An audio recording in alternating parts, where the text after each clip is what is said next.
name actually. 1 second. So this one we could just go with obsidian.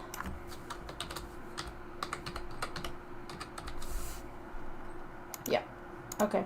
So with this one in particular we could go stripe, metal. So with this one in particular what I want to do is I want to get brick texture. So if we go with brick texture right here, click this on, colour to base colour, we get all these nice little lines going on. Now what you can do with this, if you wanted kind of a stripy metal, almost like it's been cut or it's I don't know what you'd call it, but some metals when you get them they've kind of got all this kind of sheen across the top of it. So with this one in particular what we could do, we could have a brick texture just there. We could change up the roughness just a little bit, make the metallic up, and what we could do, we could have the brick texture right there and we could add let's go with noise texture.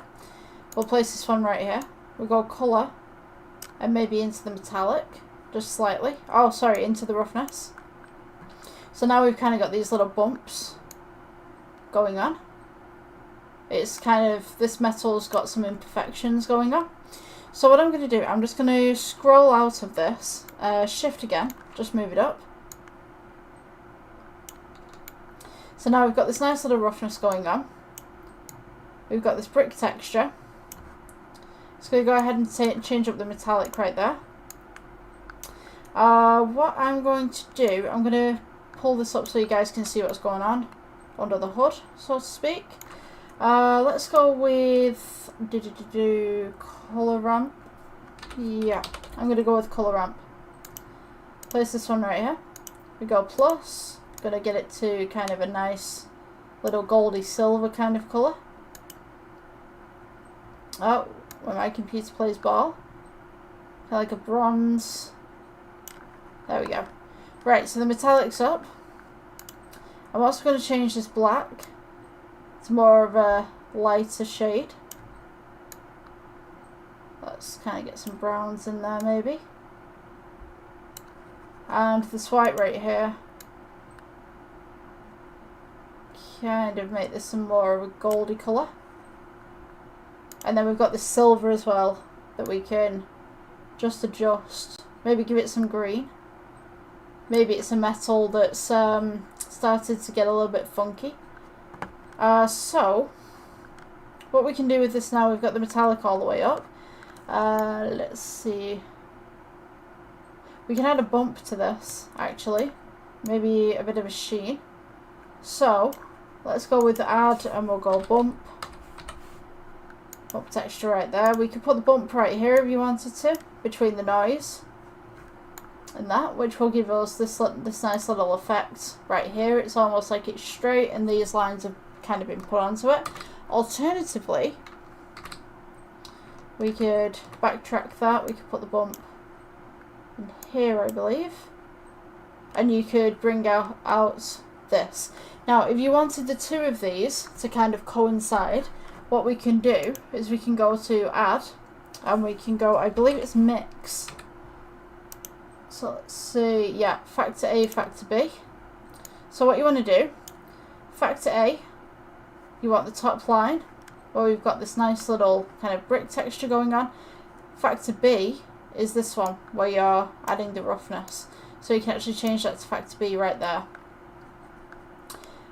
So if you change out the factors just here, it should change between the two of them. Let's get rid of this one. And you could also, if you really wanted to, take this noise texture and put it to 1. And we can also change down the strength of the bump as well.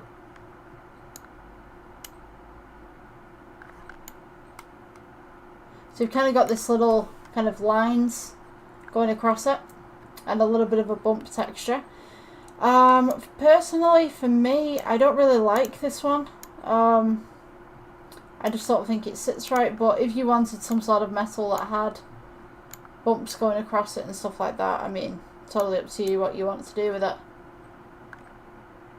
So there's these little imperfections that are just running down the outside. I'm just going to go ahead and scale this up. So we've got a little bit more detail with that.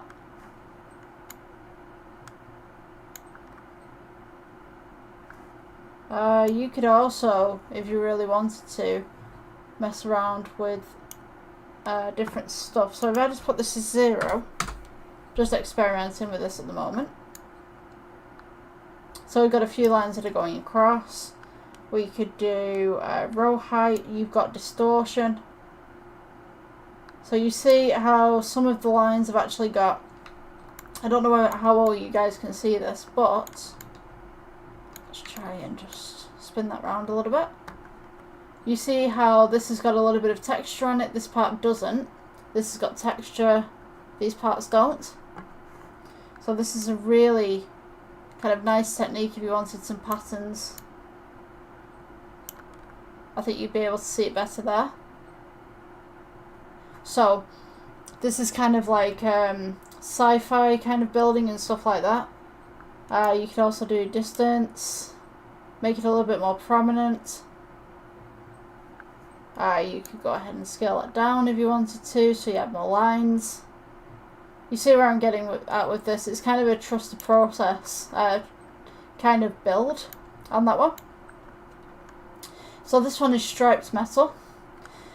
So the next one that we could do, since we've got these 4, I'm going to go ahead actually and place another 2 of these, I think. So maybe if I take this one, just press G, bring it across, Shift D, bring that one across, just so that we can get some of these reflections. You guys can see what's reflecting and what's not. So if we go Shift D, bring this up, Shift D, bring this up. So when we turn this back on, if we just go to layout mode a moment and then just go to full render, we now have these nice little bits right here. So we could also add different lighting as well. We could get these in different kind of shades. So we've got this nice little green kind of teal going on with some bump. We've got this black obsidian right here. We've got these little kind of imperfections on a mirror kind of going on here, and then we have the kind of sci-fi stripy continuum kind of thing that's going on. So I think the next one, I'm thinking